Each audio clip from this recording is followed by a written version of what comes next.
আমার বইয়ের স্বামী যদি বলে আমার স্ত্রী ভালো, আল্লাহর নবী বলেছেন ওই স্ত্রী জান্নাতে যাবে। স্ত্রী যদি বলে আমার স্বামী ভালো, আল্লাহর নবী বলেছেন ওই স্বামী বিনা হিসেবে জান্নাতে যাবে।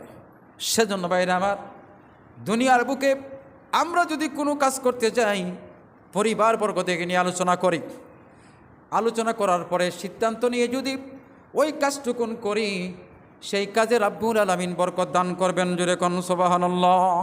আমার ভাইয়েরা, আল্লাহ রাব্বুল আলামিন পৃথিবীটা যখন সৃষ্টি করেন, সেদিন ছিল আশুরার 10 তারিখ। সুবহানাল্লাহ বলেন। সুবহানাল্লাহ। এই মুহররমের 10 তারিখে আল্লাহ পাক পৃথিবী সৃষ্টি করেছেন।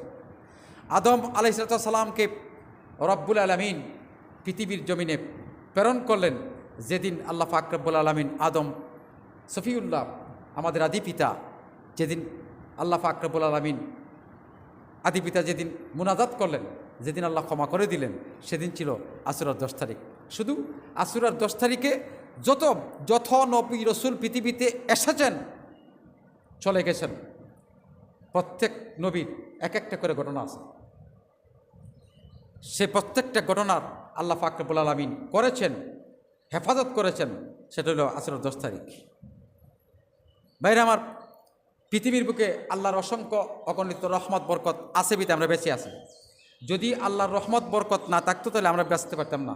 আল্লাহ পাক রব্বুল আলামিন প্রথম রহমত এবং বরকত নাজিল করেছেন মুহররমের 10 তারিখ। সুবহানাল্লাহ বলেন। সুবহানাল্লাহ। 10 তারিখ, এই জন্য 10 তারিখের অনেক আলোচনা আছে।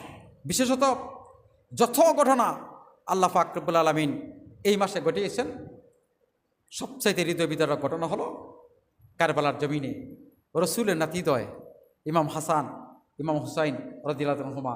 কিন্তু ইমাম হুসাইন কারবালার জমিনে 72 জন লোক নিয়ে শাহাদত বরণ করেছিলেন। সেদিন ছিল মুহররমের 10 তারিখ আশুরা। আলহামদুলিল্লাহ বলেন। আলহামদুলিল্লাহ বলেন।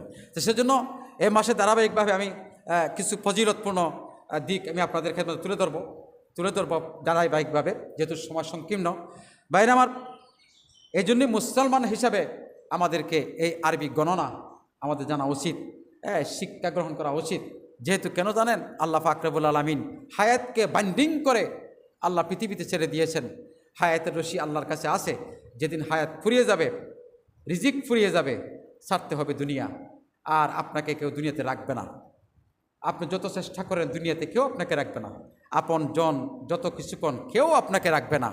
যার জন্য আজকে এত আয়োজন করেছি, এত কষ্ট আমরা করতেছি, মাথার গাম পায়ে ফেলে মৃত্যুবরণ করে দেখেন আপনাকে বক্স কাটে রাখে কিনা, সাথে সাথে নামাই দিবে, সাথে সাথে।